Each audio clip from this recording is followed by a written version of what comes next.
Barakatah Yahweh, Barakatah Yahweh Shah, Barakatah Yahweh, Barakatah Yahweh Shah, Barakatah Yahweh, Barakatah Yahweh Shah, Ba'ashem, Bakatash. This is your Akim Azrael. Back with another quick lesson. Also want to give double honors and a salute to the man who learned this truth from Shalom, Barakatah. Yeah, I see this, Salaki. I've seen this clip before, but I decided to, make a lesson on it. Maybe some other brothers had already previously made a lesson on this, but I want to make a lesson on this right here. I'm gonna just let this video play.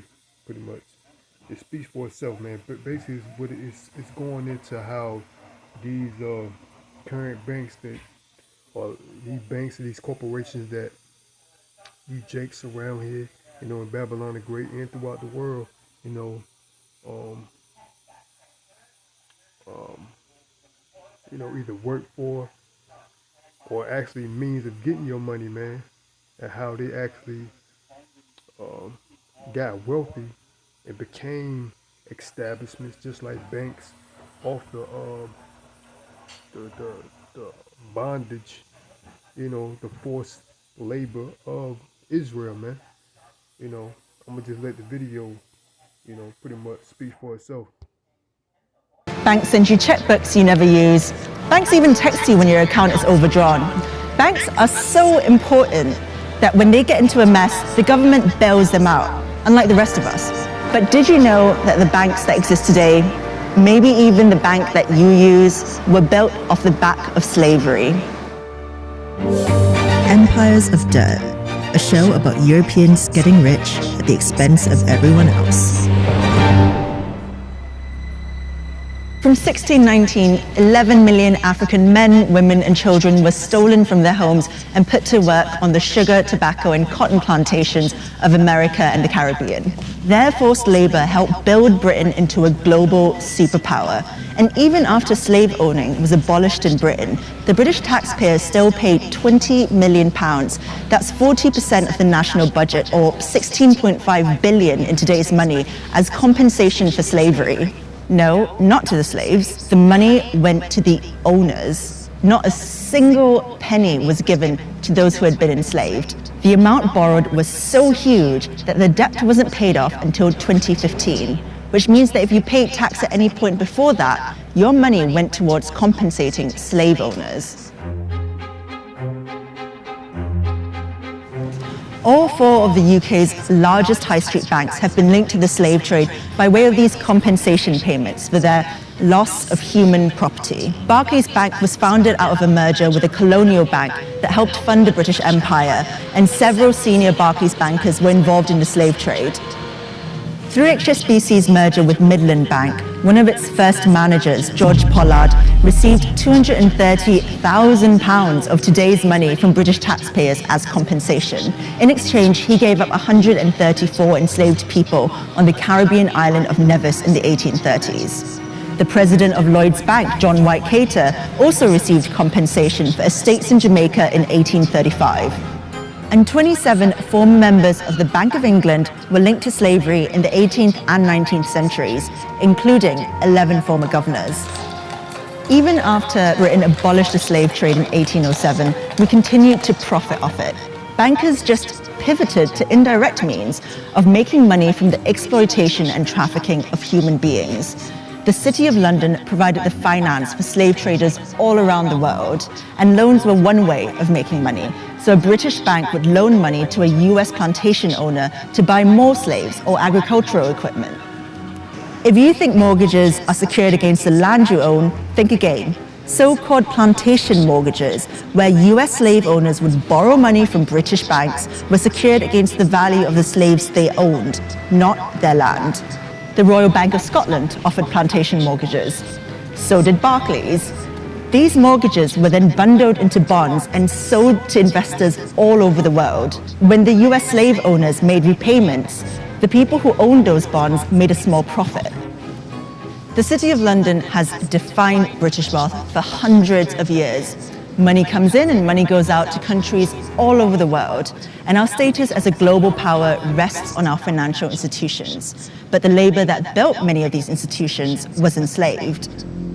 Iconic buildings like the Guildhall in the heart of the City of London epitomise Britain's involvement with the slave trade. Between 1660 and 1690, 15 Lord Mayors of London were shareholders in the Royal Africa Company, which shipped more African slaves to the Americas than any other institution in the history of slavery. A statue of William Beckford Sr., twice Lord Mayor of London, still stands in the Guildhall to this day. Beckford grew rich off the toil of slaves he owned on 20,000 acres of land in Jamaica.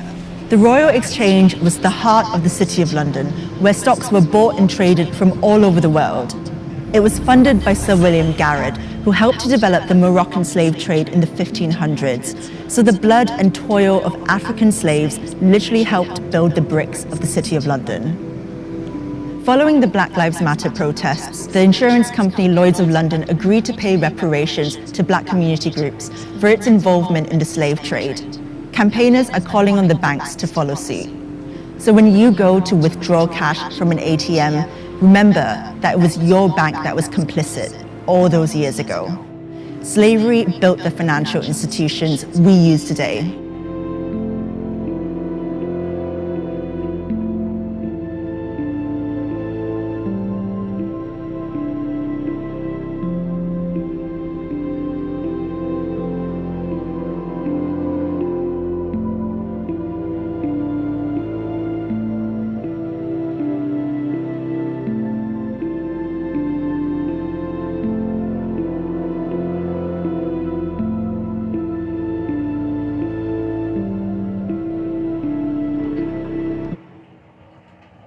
So you see there, I think if I ain't mistaken, this lady pretty much she pretty much says that prior to 2015 that the taxpayer, I think that was over there in Europe, some part of Europe, that those taxpayers, when they was paying taxes, they was paying taxes to these previous these bank owners that was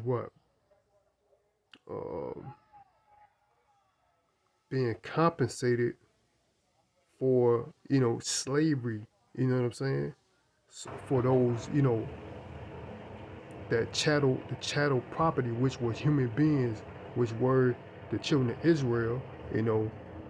They were still being compensated for those for the chattel property that they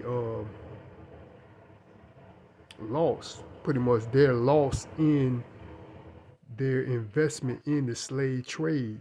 They was being, up until 2015, they were still being compensated, man. As these banks were which they did, they set out insurance claims on, the so-called slaves when they brought them, back and forth, from Africa to the Americas and back, to Europe or what may have you. They set insurance claims on the slaves, and just like she said, she pretty much pointed out that up until 2015, they were still being compensated by that, man. See, that's how wicked and diabolical Salaki Esau Edom is, man. This dude don't have no recompense. He has no remorse for what he did. Back then, if that was the case, they won't be still being compensated for their wrong doing, man. You know what I'm saying? So that gives me Salaki. Let's go to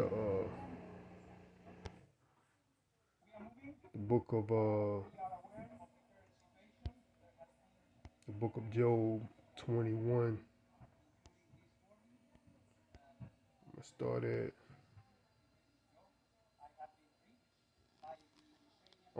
6. This is the book of Job 21.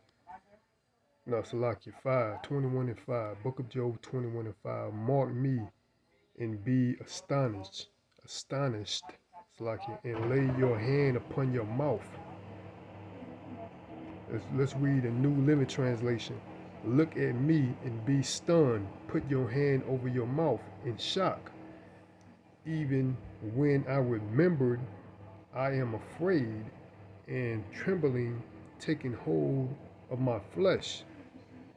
Wherefore do the wicked live, become old, yea, are mighty in power. See, this is what they are, man. These devils has been, you know, the where do the wicked live, man? And pursuing to Job 9 and 24, the earth is given into the hand of the wicked, man. So they live all over this. They're all over the world, man. They're pretty much their you know establishment to the extent is all over the world, man. You know what I'm saying? Like she was mentioning Britain, but they over here in Americans, over here in America, over there in Australia, in South Africa. They're all over the globe, man. You know what I'm saying? So, you know, even though she was talking about banks in Europe, but these banks over here had actually you know had their hands and shares in the slave trade also, man. Those names, you know, like J.P. Morgan Chase, you know, and things of that nature, they go back for generation to generation. Where you think they come from? They come from those banking families, come from over there in Europe, you know. So even though she was touching on, you know, that part of the world, but this was enterprise that Esau Edom had, man, and it stretched throughout the world. Pursuing the, you know, Job 9:24, the earth was given into the hand of the wicked. Let's read it again. This is the book of Job 21:7. Wherefore do the wicked live? They everywhere, man. Because it's like it. Where do the wicked live? Become old, yea, are mighty in power, man. You know, that mighty in power means what? They demonstrate their power by what? Their money, man, their money system. You know. So I think the Rothschilds, they got a old saying that they can care less who's the rulers. I'm roughly paraphrasing. They can care less who's the rulers of a country. Give them, you know, the possession or ownership of the money. They will control that country, man. Cause their might and their power is in their money, man. Their seed their seed is established in their sight with them, and their offsprings before their eyes. Their houses are safe from fear, neither is the rod of Yahweh upon them. See, they feel safe right now, man. You know, because Yahweh Bashim Yahushua hasn't really touched these devils. You know, because they was given their time to rule. So Yahweh Bashim Yahushua is giving the wicked its portion to rule. And they was established to what? Just like Yahweh Bashim Yahushua raised up Hadad the Edomite to go against Solomon, King Solomon, man. So these devils raised up to punish Israel, Salakia, for our iniquities, man. So that's why these devils are in power now, man, because we transgressed, we went off. So, you know, that's how they feel like, you know, they feel as though that they're not going to be punished for their iniquities, just like the clip showed. They were still being compensated for the insurance policy that they put out on slaves since 2015, man.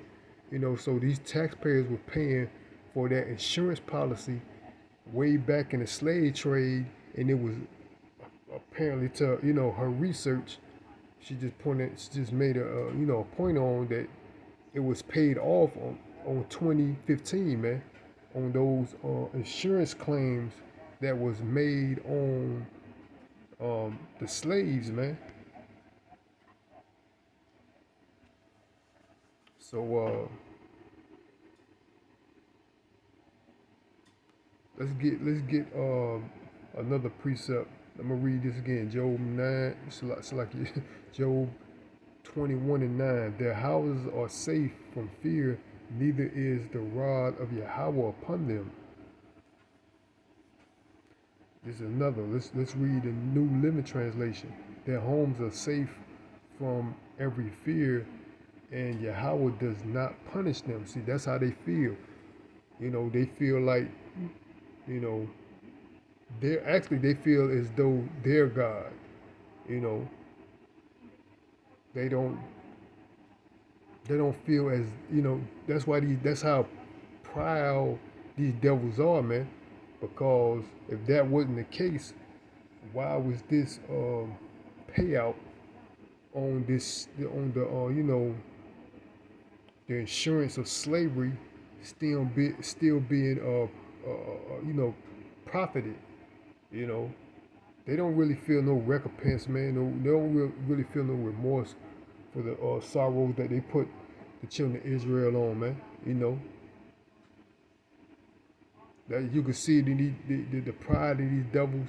You can see it, self-explanatory, man. They feel no real remorse, man. Because they're the wicked, man. Let's get another precept. Let's go to the book of Job 70, not Job. Let's go to the book of Psalms, Psalms 73 and 5. The book of Psalms 73 and 5. They are not in trouble as other men, neither are they plagued like other men. See, these devils are not plagued like the children of Israel, man. They have little cares of the world, man. I'm talking about mainly. We're talking about the elites. These Edomites that actually control the banking system. That's the main reason why this lesson was based on what? These banks in general, man. Because these elites of Esau, Edom, the self-proclaimed white man, the nation of Edom, the so-called white race, they own these banking establishments, man. So yeah, they that's how they built their wealth, on what? The downfall of Israel, man. Israel went down, these devils came up, man. You know what I'm saying? And they're gonna stay in their position until what? Yahweh Shah returns to take them out, man.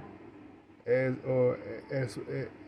the precepts, as the word of the living power commanded, man.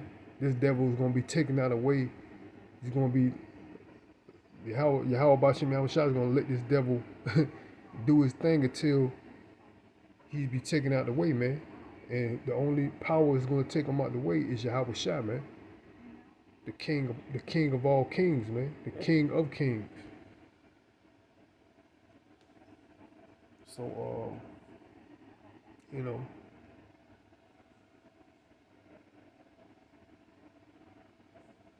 pretty much that's it. I ain't intend for this lesson to be long. I just saw the video and I wanted to make a quick lesson on it.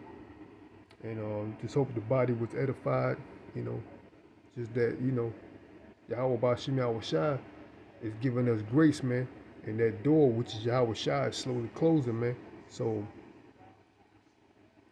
our message to Israel is to repent, man, because Jacob's trouble is on his way. We got a famine. This devil Biden passed the digital currency. So these devils already got things lined up, man. They just waiting to what? Implement it. And the devil's gonna come down with great wrath, man, pursuant to 12. It's like pursuant to Revelation 12 and 12, man. He's gonna come down with great wrath, knowing that he had but a short time, man. So this devil, just like the elder pointed out, man, this devil is on borrowed time, man. So only so like this is only for the elect anyway, man. You know, because 2/3 of our people are not gonna get it. You know, we just do as Yahweh Ba'Shem Yahweh Shah commanding us to do, man. You know, go out here, preach, teach the word, plant that seed in Yahweh Shah. Yahweh Ba'Shem Yahweh Shah gives the increase. So I'm gonna end it off there. Before I do, I want to give all praises, honor, and glory to Yahweh Ba'Shem Yahweh Shah Ba'Shem Kakadash. Again, it's your Akim Azel, Lord willing. I'll be back with another lesson. I also want to give double honors and a salute to the men who look this true for them. Till next time, Shalom, Thum, and a Baba Ball. Shalom.